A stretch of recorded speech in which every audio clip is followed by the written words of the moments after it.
শাৰদীয় দুৰ্গা পূজা সমাগত।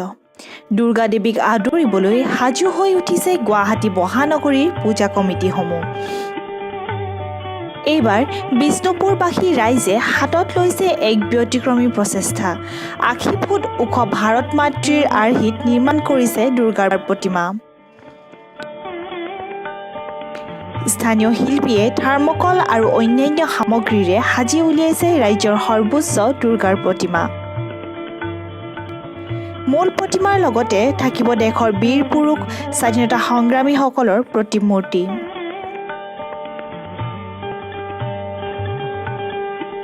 আমি কমিটিৰ লগত আমাৰ এনেকুৱা হয়, আমি বহুত থিমৰ কথা ভাবি থাকোঁ, কোনটোত আমি সিহঁত উঠাব পাৰোঁ, আমি ভালকৈ পৰিস্ফুট কৰি উঠাব পাৰোঁ। থিমবিলাক বহুত চিন্তা কৰি চববিলাক আলোচনা কৰি এনেকৈ যে এই থিমটোত আমি বেছি এবাৰ হেৰি পাম, আমি ভাল পাম, মানুহেও ভাল পাব, এনেকুৱা থিম এটা আমি বাছি লওঁ। আপুনি কিমান দিনৰ পৰা এই কামৰ লগত জড়িত? মোৰ বহুত বছৰ, মোটামুটি 15-20 বছৰ হৈ গ'ল। যিহেতু সেইটো দুমাহ ধৰি কৰি আছে, আৰু কিমান দিনত এইটো পূজালৈকে সম্পূৰ্ণ হৈ উঠিব নে তাৰ আগতে? তাৰ আগতে আমি এইটো লাষ্ট 10 তাৰিখ ফাইনেল দিম বুলি ভাবিছোঁ। 10 তাৰিখে চব কমপ্লিট কৰিম। দেশ মাতৃৰ প্ৰতিকৃতিৰ মহানগৰীৰ দুৰ্গা পূজাৰ বিশেষ আকৰ্ষণ হ'ব বুলি আশা কৰিছে পূজা কমিটিয়ে। মাই ইণ্ডিয়া কনচেপ্ট লৈ আমি এইবাৰ পূজা পাতিছোঁ। মাই ইণ্ডিয়া কনচেপ্টটো ডিটেইলছটো হ'ল এনেকুৱা যে আমাৰ স্বাধীনতা সংগ্ৰামীয়ে নিজৰ তেজ দি পেলাই দেশটোক স্বাধীন কৰাৰ পিছত, দেশখনক স্বাধীন কৰাৰ পিছত ইণ্ডিয়া আজি বিশ্বৰ মেপত বহুত পিছুৱাই আছে। বাট আমাৰ তাত চব ধৰণৰ ৰিচৰ্চেছ আছে, তাৰপিছতো আমাৰ দেশটো বহুত পিছুৱাই আছে দেশখন।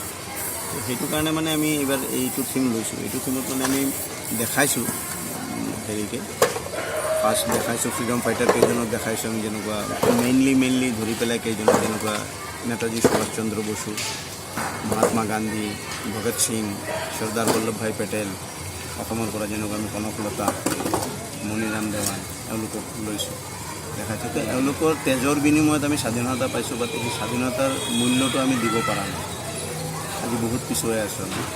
তাত আমাৰ ভাৰতত আভ্যন্তৰীণ বহুতো প্ৰব্লেম আছে। তো আমি যিকেইটা ডাঙৰ প্ৰব্লেম সেইকেইটা সমস্যা আমি দেখাইছোঁ।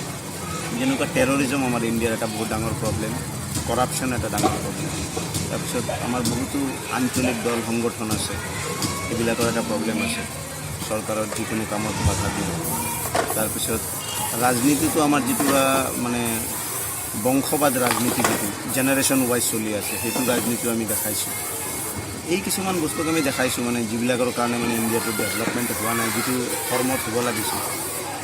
আমি যদি বস্তুকেইটাক যদি আমি আঁতৰি যাব পাৰোঁ, পাৰ হৈ যাব পাৰোঁ, তেনেহ'লে আমাৰ ভাৰতটো বিশ্বৰ মেপত 1 নম্বৰ স্থানত যোৱাত কোনো ৰখাব নোৱাৰে। এইটো আমাৰ দৃঢ় বিশ্বাস।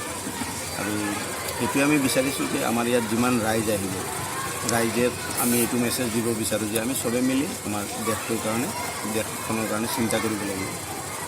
আৰু সেইটো কাৰণে আমি এইবাৰ মাই ইণ্ডিয়া কনচেপ্টটো লৈছোঁ।